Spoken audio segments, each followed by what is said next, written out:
सबसे पहले तो मैं धन्यवाद देना चाहूंगी सतपाल जी मलिक साहब को कि यूपी के रहने वाले, जगह जगह राज्यपाल रह चुके और हमारे इस मारवाड़ इलाके से इतना स्नेह कि 10 दिनों बाद ही हमारे अंदरूनी गांव में आपने सहमति दी आने की और हम सबको प्रोत्साहित करने की। मलिक साहब से मेरा परिचय 1980 के दशक में हुआ था, जब कुछ राजनीतिक पार्टियों की तरह कांग्रेस में विभाजन हुआ था और विभाजन के साथ ही उसी में से निकलकर कुछ लोग जनता दल बनाया था और हमारा अक्सर मिलना जुलना भी होता था। तब से अब तक लगातार व्यक्ति से मिलके या फोन पर बात करके मेरा संपर्क आपसे निरंतर बना रहा और मैं आपकी आभारी हूं कि आप स्वयं भी कभी कभी मुझे फोन कर देते हैं। ये बहुत बड़ी बात है, क्योंकि इतनी जिम्मेदारी संभालते हुए एक साधारण सी कार्यकर्ता से याद रखना बहुत बड़ी बात। प्रमिला जी, आपने ये प्रोग्राम जो रखा, इसमें हमारे पढ़े लिखे लोगों का सम्मान, जिन लोगों ने कुछ हासिल कर लिया है अपनी मेहनत के बल पर, और समाज सेवा के काम के लिए आपने बहुत सारी बातें यहाँ रखी हैं। पढ़े लिखे बच्चों का सम्मान करना भी मैं समझती हूँ एक बड़ी बात है, कि आज जो कुछ मिलना है हमारे ग्रामीण क्षेत्र के लोगों को, वो पढ़ लिख कर ज्ञान अर्जित करने के साथ ही कुछ मिलेगा। भले ही सरकारी नौकरियां कम हो गई, कंपटीशन दिनों दिन बढ़ता चला जा रहा है, लेकिन उस सब के बावजूद अगर कुछ प्राप्त हो जाता है तो ये बहुत बड़ी बात है। और मैं उनसे एक ही सलाह देना चाहती हूँ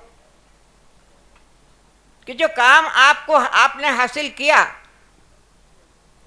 उस अपनी जिम्मेदारी को सबसे पहले समझें और निरंतर उस जिम्मेदारी को ईमानदारी और मेहनत से निभाते चले जाए। क्योंकि आजकल का जो वातावरण देखते हैं, चाहे प्रशासनिक स्तर पर देखो और चाहे राजनीतिक क्षेत्र में देखो, सभी जगह एक ऐसा दुखदाई वातावरण दिखता है जिसका मैं वर्णन नहीं करना चाहती। उस सब से बाहर निकलकर हमें हमारे समाज को एक स्वच्छ और सुंदर समाज बनाने का प्रयास करना है। प्रमिला जी, आपने जो काम चालू किए हैं, निश्चित रूप से आपको सहयोग मिला। वो इसलिए मिला कि आपने अगवानी की। अगवानी करते हैं तो दूसरे लोग भी सहयोग देते हैं। तो बच्चों की पढ़ाई के लिए आपने जो लाइब्रेरी की बात कही है, लाइब्रेरी 2 तरह की होती है। एक तो जहां किताबें संग्रहित की जाए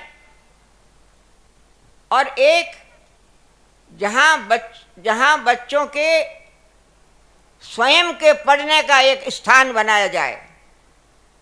मैं आपको एक सलाह देना चाहती हूं कि अगर आपके यहाँ मेहनत करने वाले बच्चे हैं तो एक ऐसी लाइब्रेरी को भी यहाँ बनाएं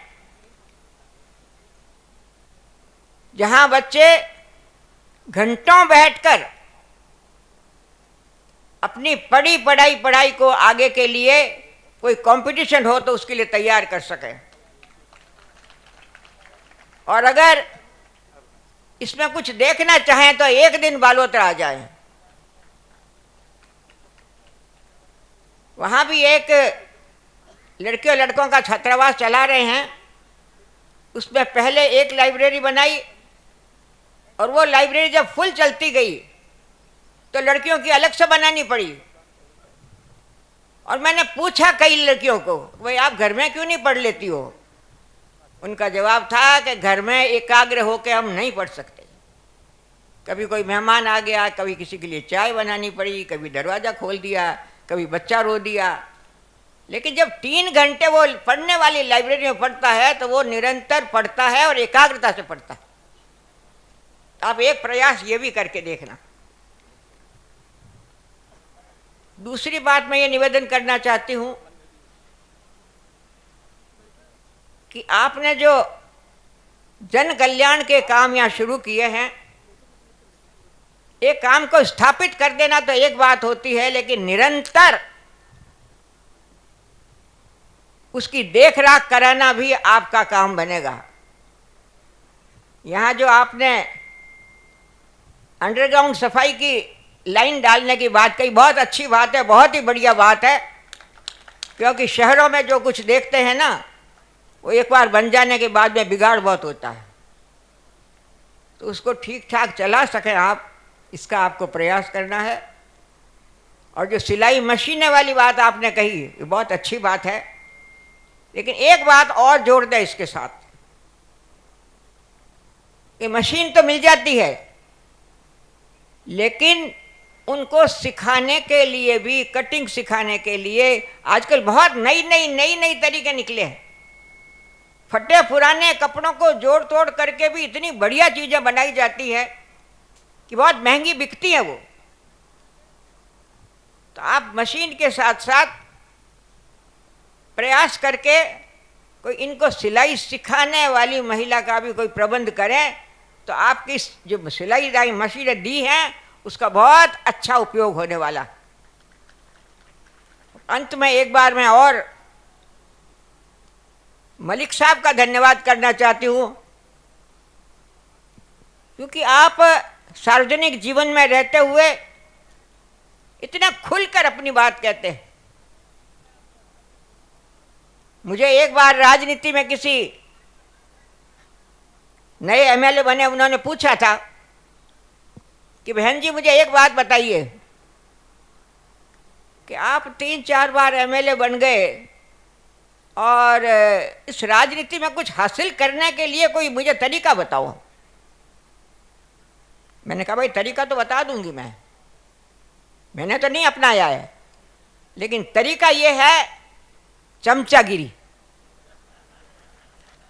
अब चमचागिरी में आपको दबना पड़ता है, अपने मन को मारना पड़ता है। मलिक साहब ने जो उदाहरण प्रस्तुत किए हमारे सामने, किसी पद पे हैं, जो बात आपको सही लगती है वो सही ही कहते हैं। और किसानों के संबंध में तो जो कुछ आपने किया, कह रहे हैं, मुझे लगता है बहुत कम लोग इतने बेबाक होके बोलते हैं। लेकिन बहुत खुशी की बात है, बहुत संतोष की बात है कि सभी महिलाओं ने, सभी महानुभावों ने इसको अपना प्रोग्राम समझ के इतनी बड़ी संख्या में हमारी बहनें यहाँ आई, भाई लोग यहाँ आए, और मलिक साहब ने भी भरपूर अपना समय दिया। मैं बहुत बहुत धन्यवाद देती हूँ प्रमीला बहन को और इस परिवार को भी। और मलिक साहब का तो आभार मैं मानती हूँ और मानती ही रहती हूँ, क्योंकि आपसे संपर्क भी रहता है और मैं आपके बातें सुनती भी रहती हूँ। इसलिए बहुत बहुत धन्यवाद, बहुत बहुत शुभकामनाएं कि आपने जो काम हाथ में लिया है वो आगे बढ़ता चला जाए और हमको खुशियाँ मिलती रहें। धन्यवाद आपका।